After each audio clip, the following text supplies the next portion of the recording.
Guys এখানে এই কুত্তা আরামে ঘুমাইতেছিল, বাট দূর থেকে এই বিষয়টি উকুন দেখতেছিল। আর উকুন দৌড়ে গিয়ে কুত্তার লোমের ভিতরে ঢুকে পড়ে, আর এসে কুত্তার চামড়ার উপরে প্রথমে লবণ ছেটায়, তারপর ভালো করে সস মাখিয়ে 2টা ব্রেডও লাগিয়ে দেয়। भाई आज ऑमलेट नहीं बनाऊंगा, तेल का ऑमलेट बनाऊंगा।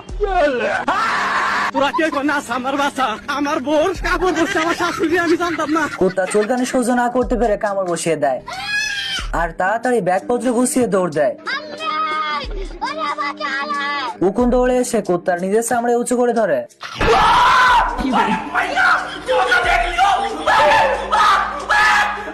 আর কুত্তার মালিক কুত্তাকে ধরে আইসকুল পাউডার মাখিয়ে দেয়। বাট এ আমি কি দেখতেছি, উকুন তো আইস মনে করে স্লাইডিং করতেছে। শতানার বাচ্চা চরিত্রহীন। যাই হোক, উকুন এবার পুরা খানদান নিয়ে আসছে। মাইয়া আমার চয়েস করেন।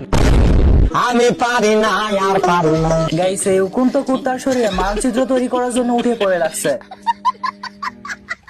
কাম সারছে, মানচিত্র তৈরি করা দূরের কথা, এ তো মানচিত্রই বদলাই দিবে।